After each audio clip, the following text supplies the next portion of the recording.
Shri Krishna is the ultimate origin and refuge of all the forms of God. All the divine powers reside within him. All the different forms of God are established in Krishna's personality. We also are dependent for our existence from Krishna. And Maya is also only activated through Krishna's power, so everything that exists is directly related to Krishna.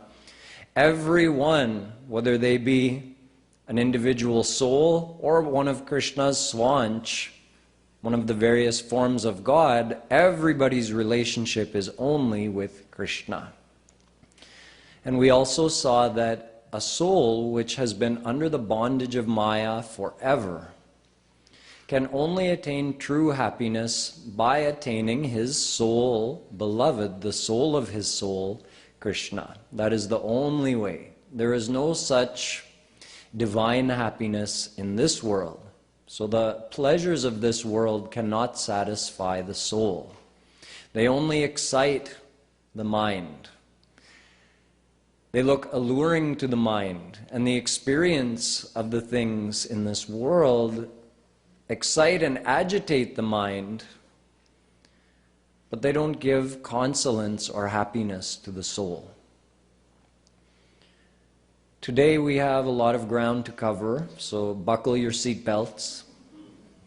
We have to understand a lot to understand the remaining 6 verses of this Kripalu Trayodashi. So we'll get started on the next one right now.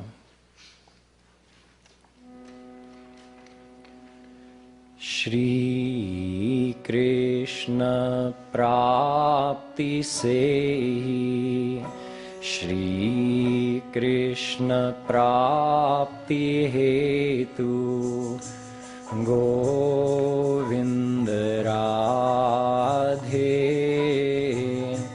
Shri Krishna Kripa Anivarya Bata De.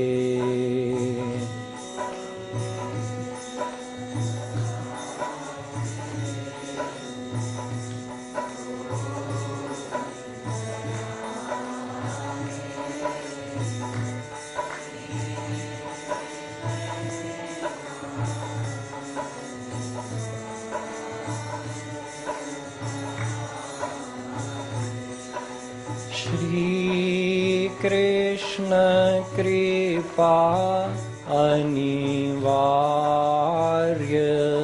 Bata De.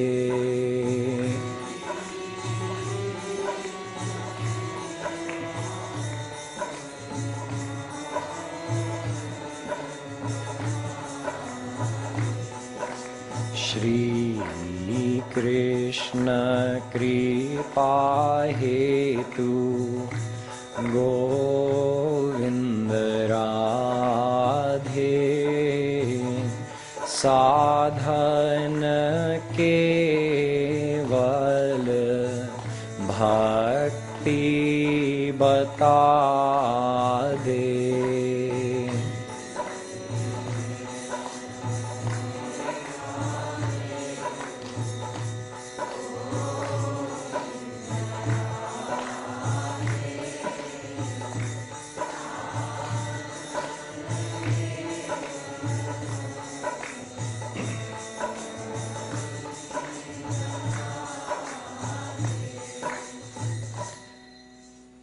Attaining Krishna is the ultimate goal of every soul.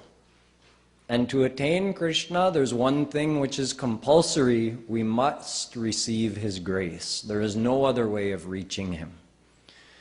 Nayamatma pravachanena labhyo na medhaya na bahuna shrutena yame vaish vrinute Tena labhyastasyesha atma vivrinute tanugvam swam. Kathopanishad. Not through any effort of our own can we reach Krishna, not through any amount of meditation, intellectual type meditation, not just by listening to spiritual philosophy, certainly not by debating about it, not through any of these intellectual efforts can we reach God, can we reach Shri Krishna.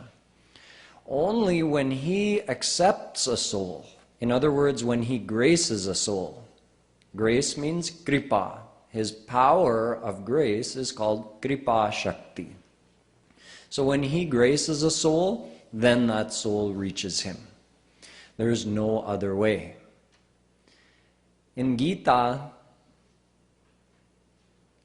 at the end, Krishna asked Arjuna, is your confusion gone? Arjuna said, yes. Nashto moha smritir labdha tvat prasadan mayachyuta. Yes, Krishna, all my confusion is gone, my doubts are cleared, and I've received true knowledge. He didn't say, through the 18 chapters of the Gita speech you just gave me. He said, Tvat prasadat. Through your prasad, through your kripa, through your grace. So grace is a must, not just by hearing a lecture. The lecture gives us the intellectual understanding, but we have to actually receive God's grace in order to reach Him. Mat prasadadavapnoti shashvatam padamavyayam. Krishna says earlier in the Gita, when a soul receives my grace, then he receives a divine status. He receives entrance into the divine abode and receives perfect happiness forever. Tat prasadat param shantim sthanam prapsyasi shashvatam. Again from Gita. Krishna says only by receiving God's grace can you attain any kind of divine status or divine happiness. Only through God's grace can you reach Him. Someone might wonder how to receive God's grace. Is there any other way other than receiving God's grace, first of all, that a soul could reach God? Tulsidas Ji says, no. Ram kripa binu sunu khagarai jani na jai Ram prabhutai. Without Sri Ram's grace, no one can know Him, no one can reach Him. Not even someone as great as Brahma. Brahma says in the Bhagavatam, Naham nayuyam yadritang gatim vidur navam deva kimuta pare sura tanmayaya mohita buddhayastvidam vinirmitam chatma samam prachakshmahe. He says, he's talking to Narad Ji, his son. He says, Narad, not I, not you, not Vidurji, not even God Shiva can know Krishna through the power of their own intellect. And these are all divine personalities with divine intellect. And they are saying even we can't know Krishna. We can only stretch to the edge of our intellect, but Krishna is beyond that. So if we try to measure Him with our intellect, we're only measuring our intellect. We can't reach the end of Krishna. So, how can we know Him? Well, Brahma says it's possible, but not even through the effort of someone like him. He says, Athapi te deva padam bujadvaya prasad lesha nugrihita evahi Janati tattvam bhagavan mahimno nachanya eko pichiram vichinvan. Again from Bhagavatam. He says, through your prasad, through your grace, anyone can know you. You don't have to be great like Brahma, you just have to receive his grace. So someone might wonder, why do we have to wait for His grace? Why can't we just reach Him on our own without His grace? There's a science behind it.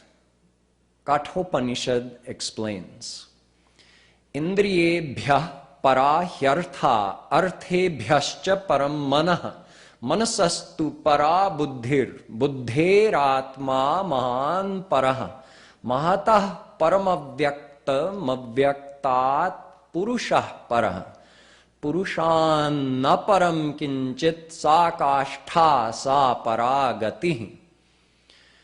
There's a sequence.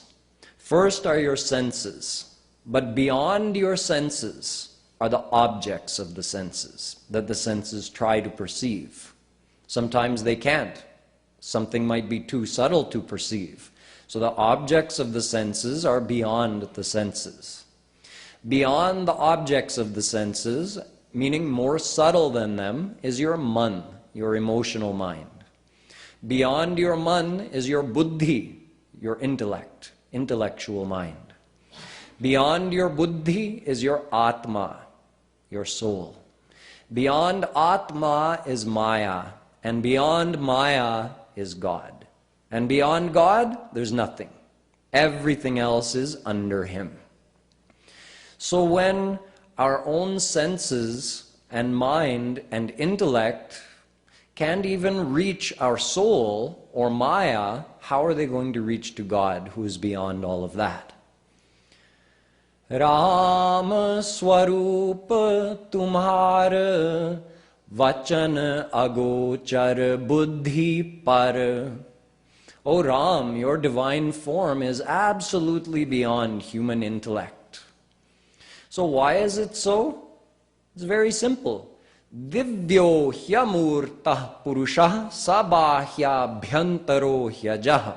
Mundakopanishad. He's divine, and our senses, man and buddhi, are all mayic, material. So how can you perceive or see or know or understand divine God with material mind and senses? It doesn't work. It's not possible.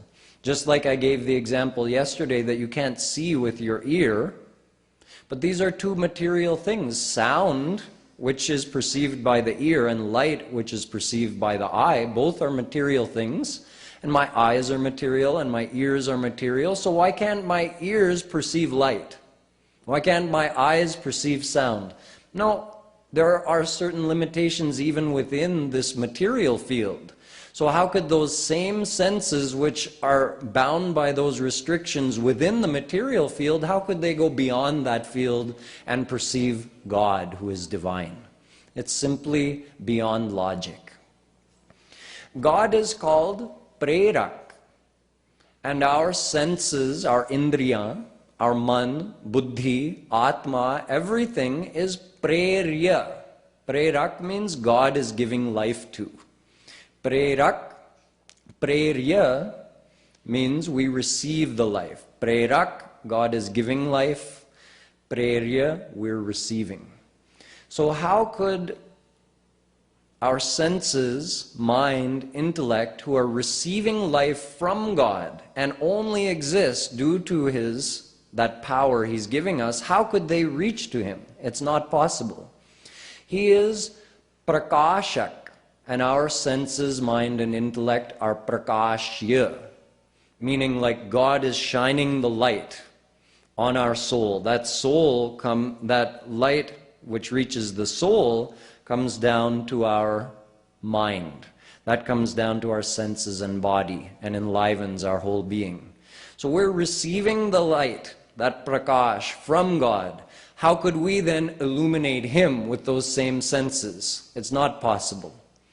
He is dharak, means He's upholding our very existence. We are dharyaman. So how could those same senses, mind, and intellect, which are their existence is being upheld by God, how could they themselves reach up to God or grasp God? It's not possible. God is unlimited, and our senses and mind are limited. So with a limited mind and limited effort, how could we reach anything unlimited? Again, not possible. So with our limited mind, limited body, we can make a limited amount of effort. And with our limited amount of effort, we would be rewarded exactly according to how much effort we made. So you do some good actions, you'll be rewarded with a better destiny in your next life, or maybe some enjoyment in Swarg. You do a limited amount of bad actions, you'll be given the same limit of suffering in your next life, or possibly in Narak. So the reward and punishment is always exactly according to the amount that we do. When our goal is to attain the unlimited, then how could any amount of limited effort result in that? So this is why God is completely beyond us. In fact, that's his very definition.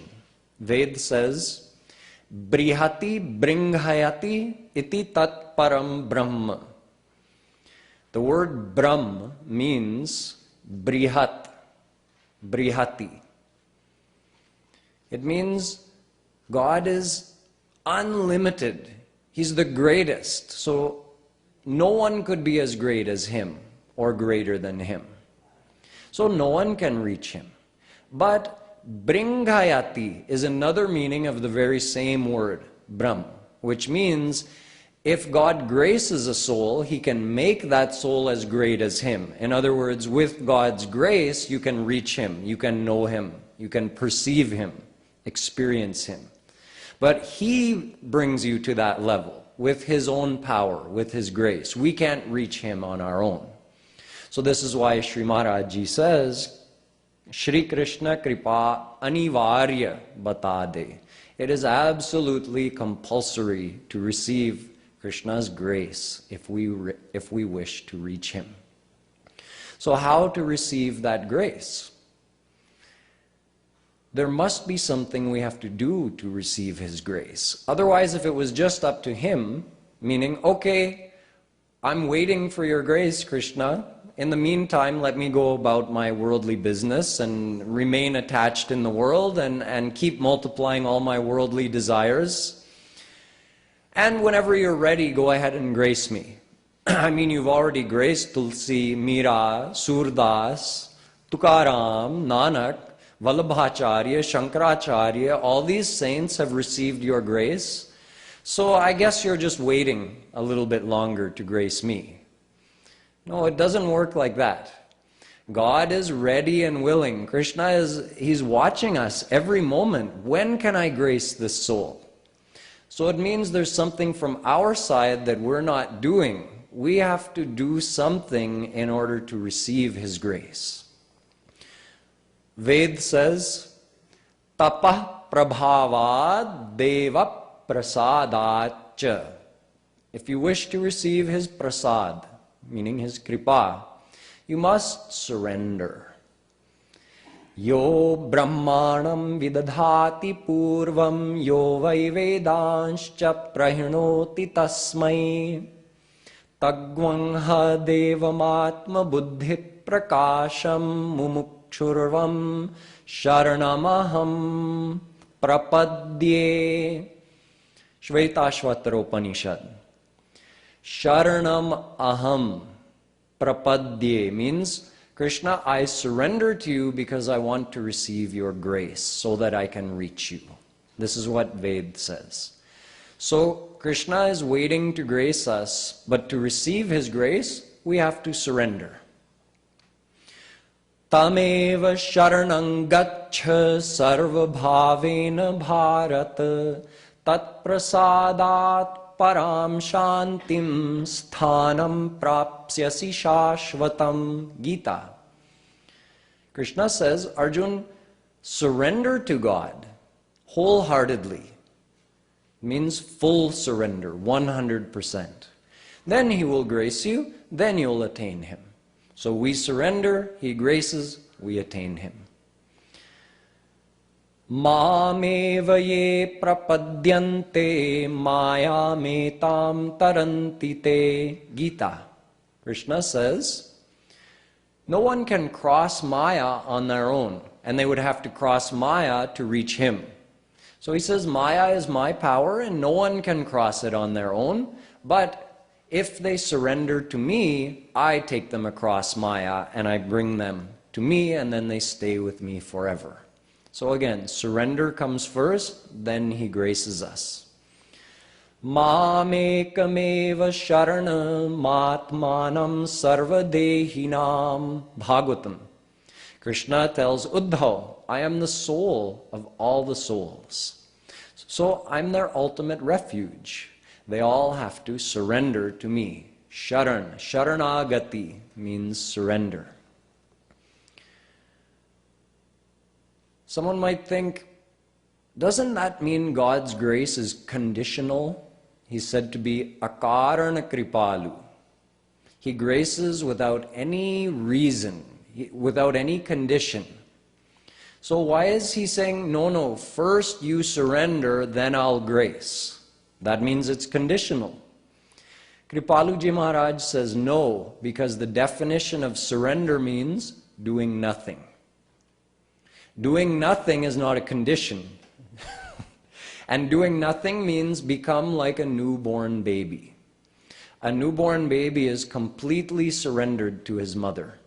He can't do anything for himself. He can't even hold his own head straight. He can't roll over.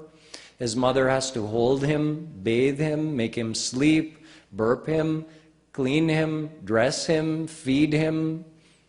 She does every little thing the mother does, because that child is 100% surrendered, so the mother does 100% kripa. As the child grows, the child gains the ability to do some things for himself.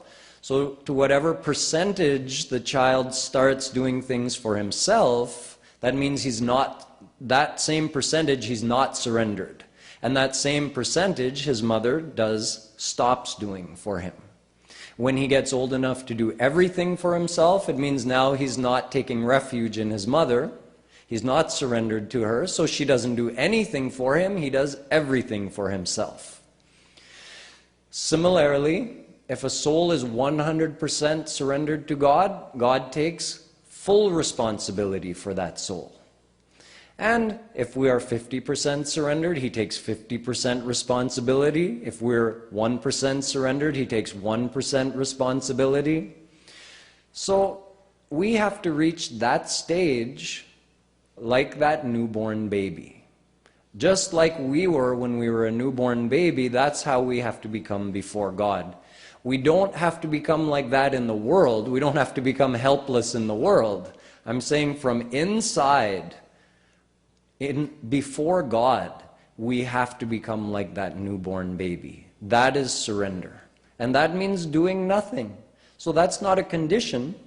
If someone is giving away a free supply of milk, he says, just come and take it, but you at least have to go with a fit vessel, a container in which to receive that milk. If you go with a cracked pot and say, give me milk, they'll say, how can I give you milk? There's nowhere to put it.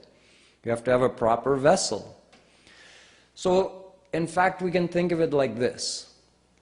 God is already gracing us. He's omnipresent, and His grace is omnipresent. So we have to open our heart to receive it. That's another way to understand surrender. Just like if it's pouring down rain outside. You take a bucket out to collect rainwater and you turn it upside down. And then blame the rain. Not a single drop went in my bucket. You're so stingy. The rain will say, turn your bucket right side up. I'll fill it in 1 second. So God says, I'm waiting to grace you, but where do you have to receive the grace? In here, in your heart. So our heart and mind have to be turned towards God. That is surrender. So it's not really a condition. Because God is already gracing. But since we have free will, we have to surrender our own mind to Him in order to receive that grace. So in order to reach that point, like becoming like a newborn baby again, reaching the point of doing nothing, to reach that point, we have to do something. That something is bhakti. So Sri Maharaj Ji says, Shri Krishna Kripa Hetu Sadhana Keval Bhakti Bata De. In order to become surrendered to Krishna, we have to do bhakti, because no one can just become surrendered instantly. Right now, our heart is turned away from God and towards the world. So how will we turn it towards Him? Through bhakti. It's a gradual process. This is why the scriptures say, Bhakti revainam nayati, Bhakti revainam darshayati, Bhakti revainam pashyati, Bhakti vasha purusho, Bhakti reva bhuyasi. Ved. Only through bhakti can a soul reach God. Because bhakti purifies your heart. And to whatever, actually bhakti means surrender. But you become surrendered gradually. So you do bhakti, you start becoming surrendered, you start receiving His grace, that purifies your heart. So as your heart gets cleaned, you become more surrendered and your faith increases. So that process of bhakti, that process of becoming surrendered, cleans your heart and gets you to that point where you become completely surrendered. What about other paths? Gita says, no. Naham vedair na tapasa na danena na chejyaya shakya evam vidho drashtum drishtavanasi mam yatha bhaktyatvananyaya shakya ahamevam vidhorjuna ityadi. Not through any other means, not through studying the scriptures literally, not through any amount of good actions or charity, not through any amount of rituals or religious formalities. Krishna is saying this. Only through bhakti can a soul reach me. He says the same thing in the Bhagavatam. Adyantavanta evaisham loka karma vinirmita dukkho darkastamo nishtha chudrananda shucharpita. He says all those other paths keep you within the field of Maya. So their result that they give you will always be limited, because all the other paths you do through your own effort. They're not a direct way to receive God's grace. Only surrender, only bhakti is the direct way to receive God's grace. Every other path is good if it improves, elevates the sattvic quality of your mind, but it can't result in God realization. It can only result in some improvement of yourself in this world. And it keeps you bound in the cycle of birth and death and under Maya. Bhaktyahame grahya shraddhayatma priya satam. In the next verse, Krishna goes on to say, I am only attainable through bhakti. Any other way? Na sadhayati mam yogo na jnanam dharma uddhava na swadhyayastapastyago yatha bhaktirmamorjita. I am not attainable through yoga, jnana, dharma, swadhyay, tap, tyag, not through any of these other paths which are described in the scriptures, but they are not the path to reach God. They're just the path to elevate yourself a little bit. Improve the sattvic quality of your mind.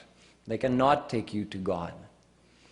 He says, Dharma satyadayo peto vidyava tapasanvita madbhaktya petamatmanam na samyak prapunati. Even the highest form of dharma, the greatest good actions, and the highest form of jnana and yoga, even those cannot fully purify your heart without bhakti. So even they are dependent on bhakti, Krishna says in the Bhagavatam. This is why Tulsidas claims in the Ramayana, Bari mathe baru hoy ghrita, siktate baru tela, binu hari bhajan na bhavatariya, yah siddhanta apela. Even if someone could accomplish other impossible things, like churning water and getting butter, or squeezing dry sand and getting oil out of it, yet they could still not attain God without doing bhakti. So every other path is dependent on bhakti. Every practitioner of any other path must eventually come to the path of bhakti. Sadhak siddha vimukta udasi, kavi kovid kritagya sannyasi, yogi sur sutapas jnani, dharma nirat pandit vigyani, tarahina binu seye mam swami, Ram namami, namami, namami. Milahina raghupati binu anuraga, kiye jog jap gyan viraga. Rama hi keval prema pyara. Only bhakti is the means of receiving God's grace, and only by receiving His grace can you reach Him. So what is the form of that bhakti? How do we do bhakti? We'll see in the following verses. Shri Krishna Kripa Hetu Govinda Radhe Sadhana Keval Bhakti Bata De.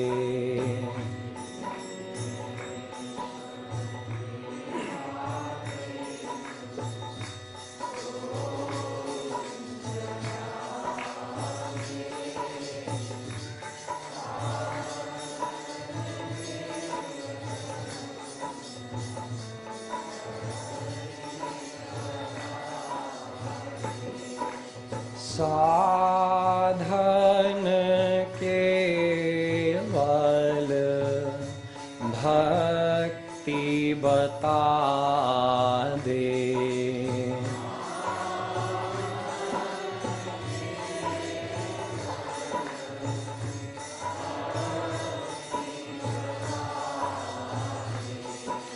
Bhakti man se ho nitya Govind Radhe Bhav Nishkam Ananya Bata De.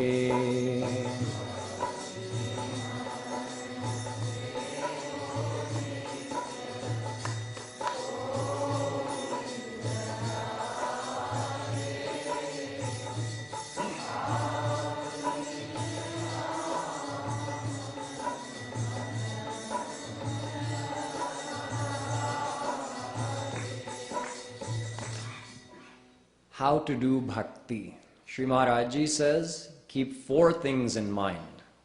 Bhakti must be done from your mind.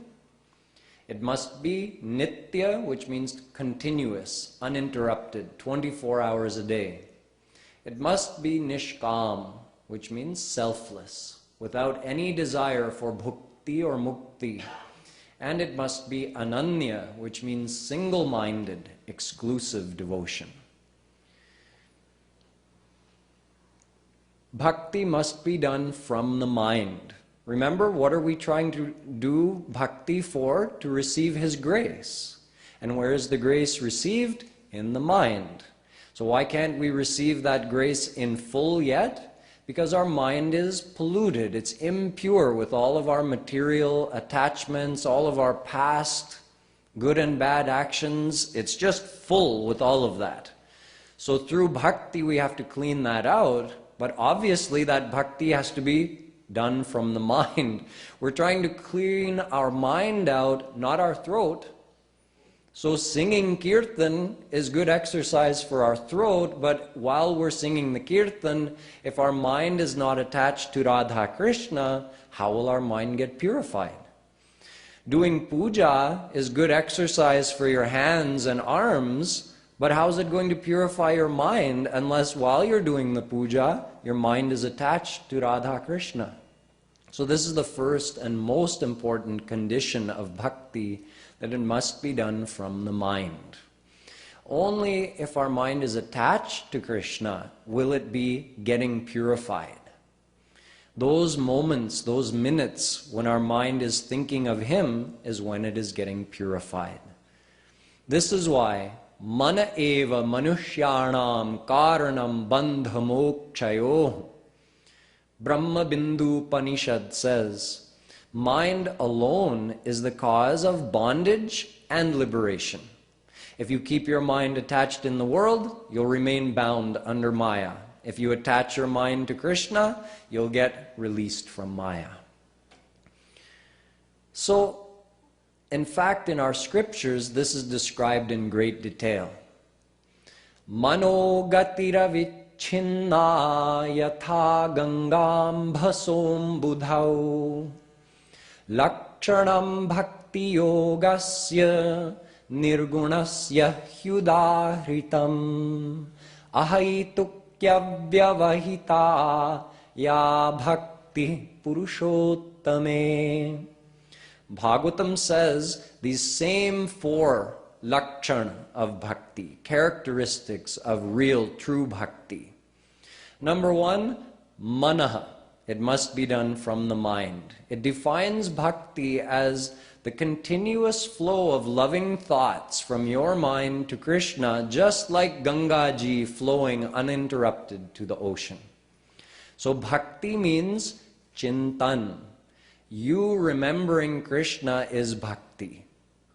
Kirtan does not count as bhakti unless your mind is remembering Krishna. Any other external or physical form of bhakti does not count as real bhakti unless our mind is there.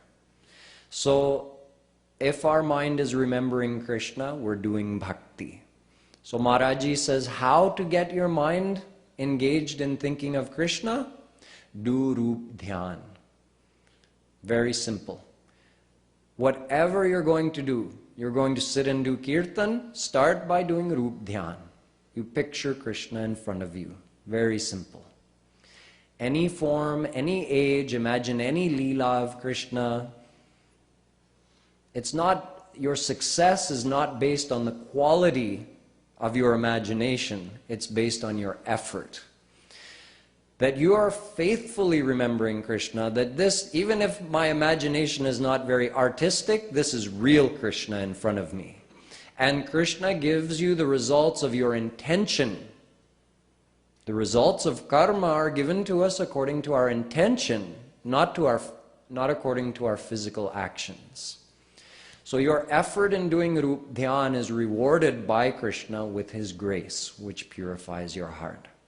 So that's the way that we keep our mind attached to Krishna, by doing Roop Dhyan. Then we add in Kirtan, add in any other form of bhakti, but Roop Dhyan is compulsory. That must come first. So this is the first lakshana of true bhakti. It must be done manse, from the mind. Number two, it must be nitya. So this verse of Bhagavatam said, flowing uninterruptedly, just like Ganga Ji flowing towards the ocean. There's no interruption. So a continuous flow of loving thoughts from your heart, from your mind to Krishna. Krishna says in Gita, Nitya Abhiyukt. Your mind must always be attached to Him. Tasmat sarveshu kaleshu mam anusmara. Krishna says to Arjuna, do my smaran, means remember me, think of me, sarveshu kaleshu, all the time, every second, every moment. You might say, how is this possible? Well, you never forget yourself, do you? You always are conscious of I am, no matter what you're doing. So just add one more thing to that. I am not alone. Krishna is with me.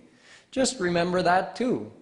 So it has to become that deeply ingrained in our consciousness that we are never alone. Krishna is always with us. Hari and Guru are always with us.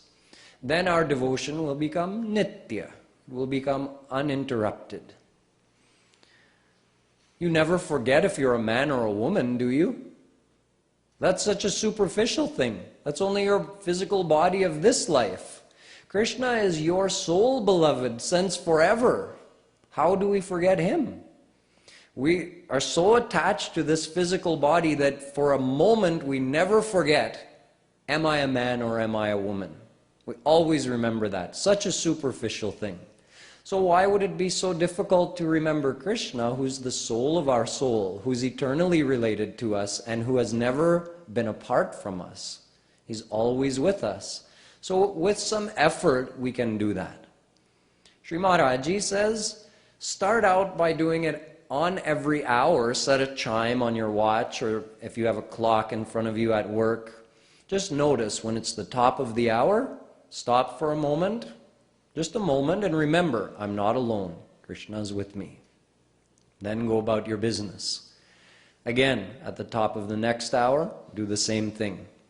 It gets you in the habit of remembering that he's with you. Then make it every 30 minutes. Then make it every 15 minutes. Eventually, it will become really deeply ingrained. It will become a part of your consciousness all the time. When you really love someone, you don't really ever forget them. Even if you're not consciously remembering them, your attachment to them is felt in your heart.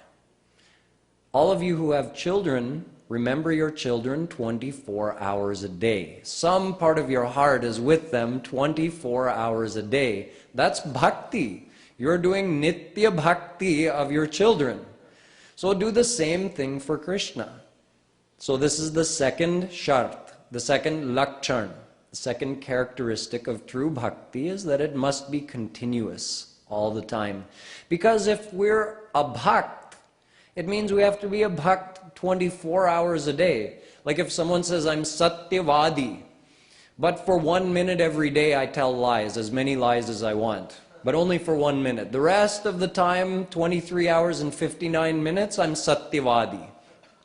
So could that person really be called satyavadi? No, absolutely not. If someone is brahmachari, but he's only celibate 23 hours of the day, he cannot be called brahmachari. So if we are doing bhakti of Krishna, if we are a bhakt of Krishna, we must be a bhakt 24 hours a day. And if he is really the goal of your life, you never forget the goal, why you're doing something. Any action you undertake, the original motivation behind the action always remains there at some level in your mind. So if your reason for living is to attain Krishna, you'll never forget him.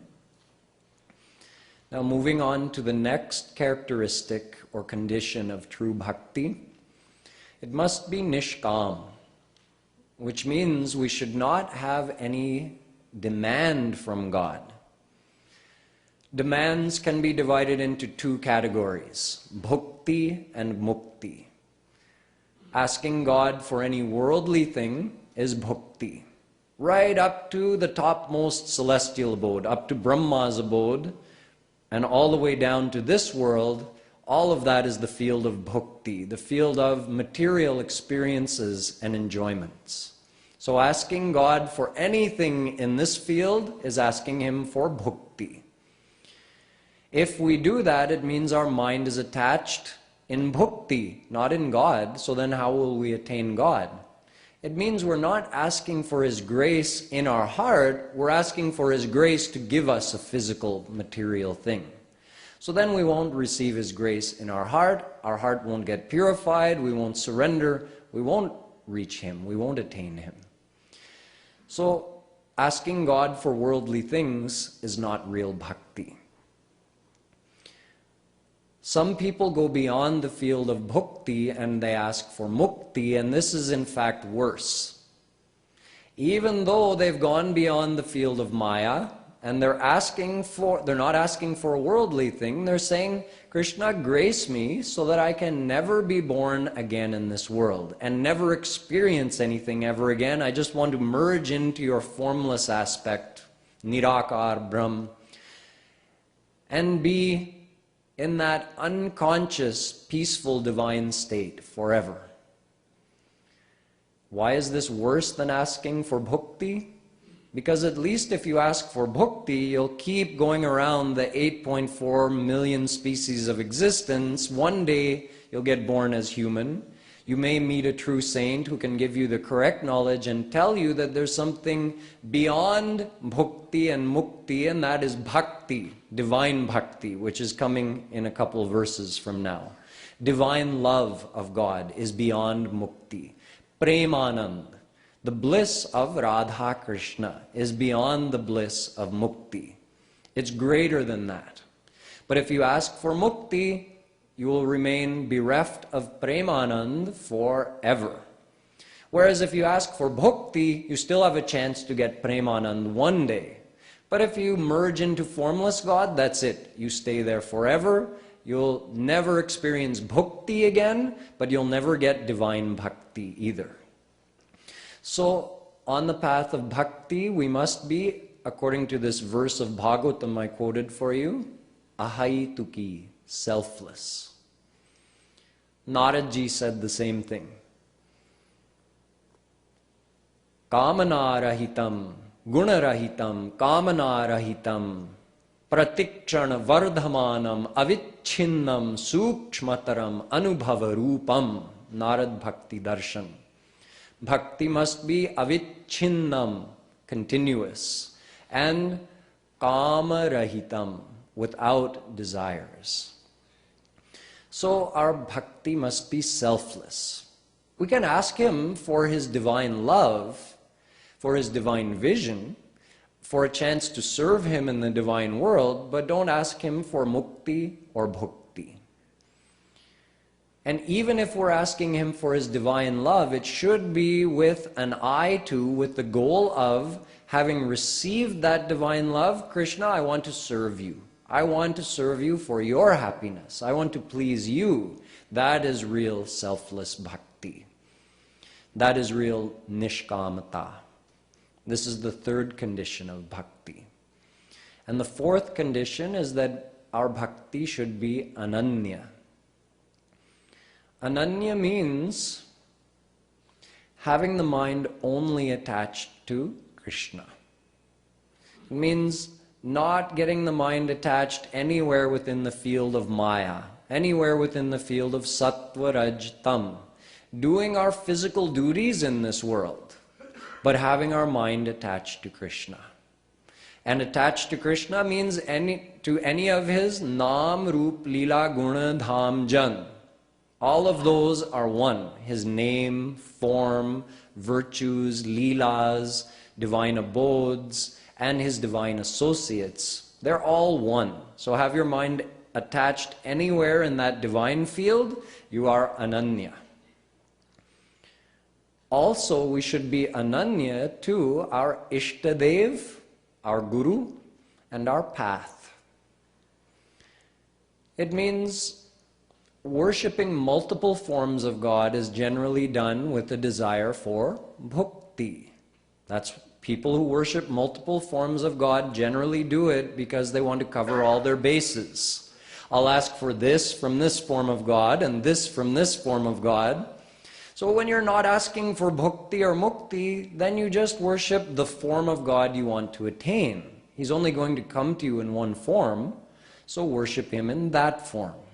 And since Radha and Krishna give the topmost bliss of the divine world, Premanand, which is even desired by God Shiva and Lakshmi. So, if you want that, then worship Radha and Krishna. Although you can worship any form of God. If you want the topmost bliss, you can worship Radha and Krishna.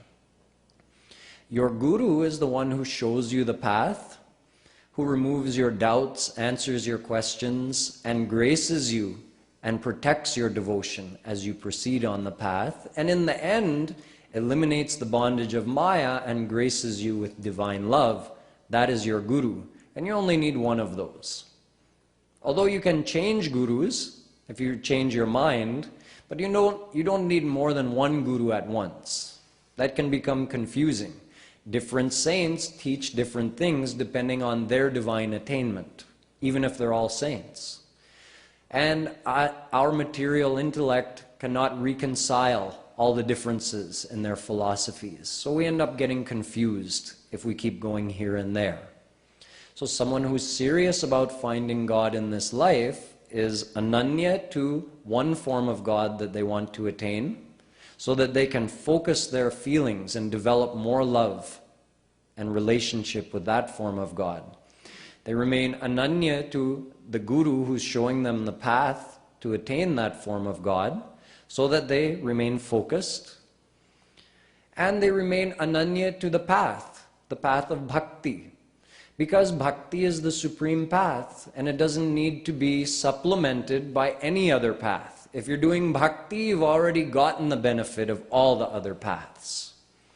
Other paths are preliminary to bhakti. The other practitioners have to graduate and start doing bhakti. When you're already doing bhakti, why go back to kindergarten? You're already in postgraduate. Why are you still following the rules of kindergarten? So leaving all other paths, sarva dharman parityajya mamekam sharanam vraja, Gita. Krishna says, leave all the other paths and practices and dharmas and just surrender to me, pure bhakti. That's the essence of the Gita. So these are the 4 conditions of bhakti. If someone is following this, they're going to get the correct result. This is called sadhana bhakti. Sadhana bhakti must be done from the mind. It must be uninterrupted, selfless, and exclusive. And if someone practices that, then they're going to go to the next stage of bhakti, which is called bhav bhakti, and then their heart is going to get fully purified. And when it's fully purified, they'll get Swarup Shakti, which will divinize their heart, and then Guru will give you divine bhakti, which is also called prem, or divine love. So how that happens, we'll see in the verses to come. Bhakti man se ho nitya Govind Radhe Bhav nishkam ananya bata de.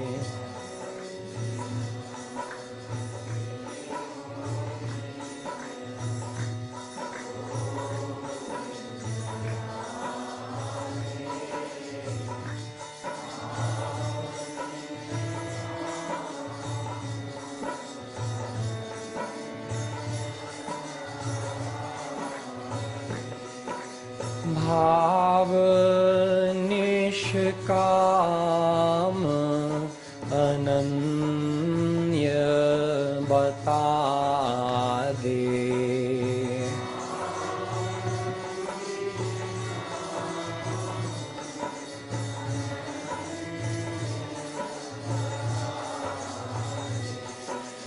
Imi man shuddha hoto Govind Radhe Man ko swarup shakti divya bana de.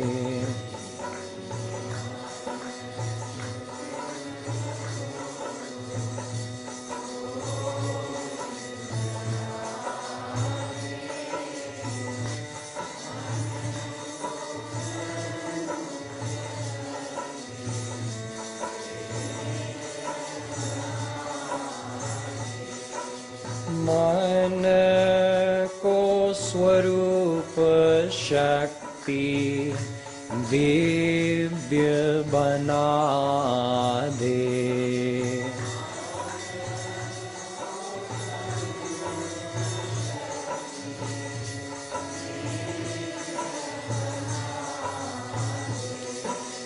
तब दिव्य मन में दे गोविंद राधे, गुरु ह्लादिनी सार प्रेम बता दे।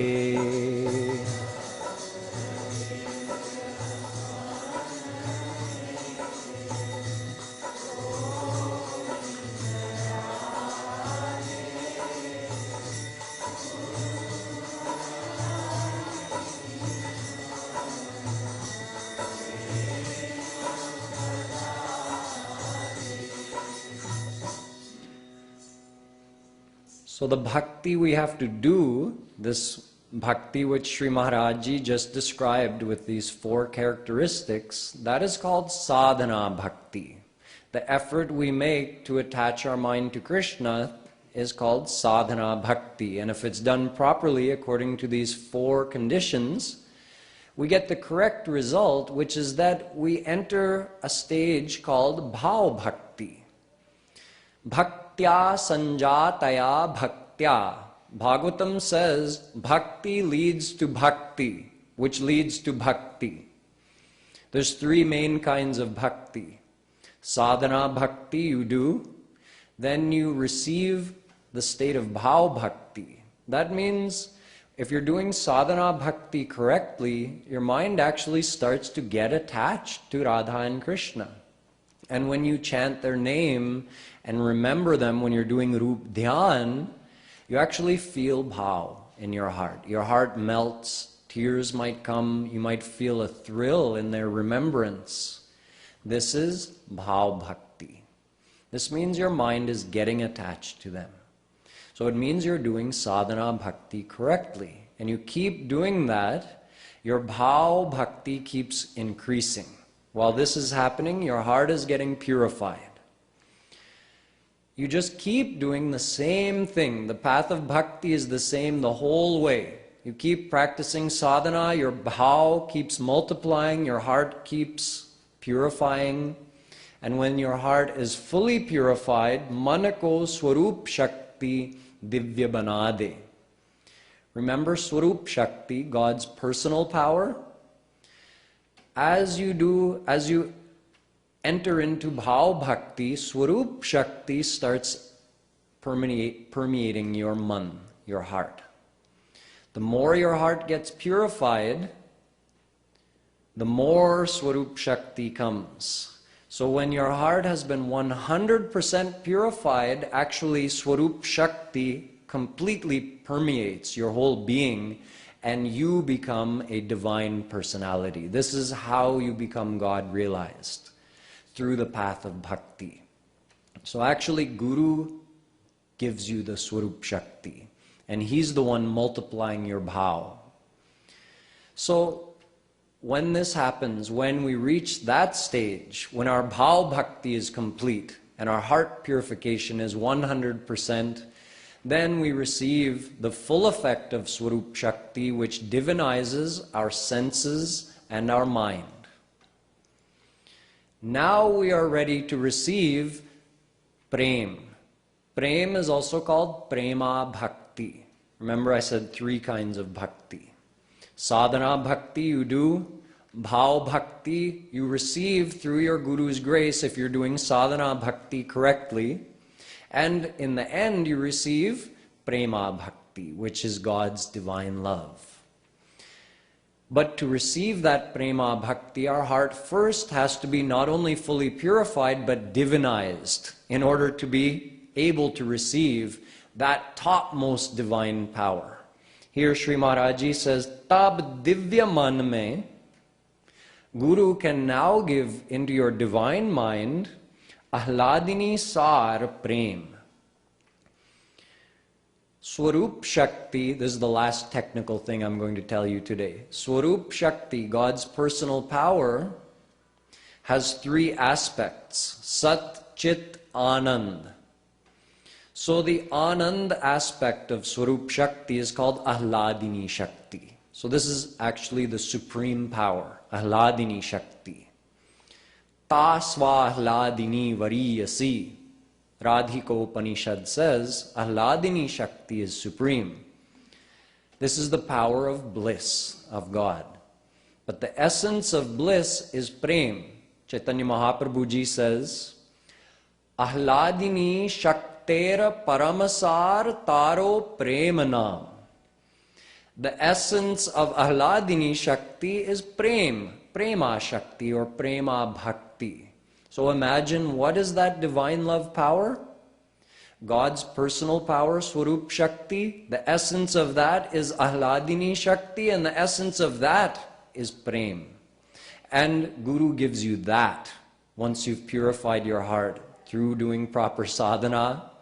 He gives you that, and that is the topmost thing in the divine world. That's what you miss out on if you ask for mukti. And once you receive that Prem, then even Krishna comes under you, because Krishna is under Prem. Aham bhakta paradhina. Krishna says, I become subservient, dependent to my devotees because they have received that divine love. So if you want to have that close of a relationship with Krishna, where he totally gives himself to you and you can become one of his gwalbals or one of his gopis, then you have to follow this path of bhakti as described by Kripaluji Maharaj according to the teachings of our scriptures. And if you do that, he says in the last doha, then you receive your rightful place in the divine world as a servant of Radha and Krishna. Jivera swarupahoya Krishnera nitya das. Chaitanya Mahaprabhu ji says, the true identity of a soul is that we are the eternal das of Shri Krishna. That is our identity, that's our nature. That's why we love to serve him. We want to serve him, we want to love him. We're his ansh, thus we're his das. But we're bereft of that position right now, even though it's our birthright as his ansh. So we have to do bhakti, receive his divine love, and having received his divine love, then we can enter into his divine abode, take part in all of his leelas, and get to serve him directly and personally, and in this way we attain the ultimate goal of our existence. And this brings us to the end of Sri Maharajji's Kripalu Trayodashi.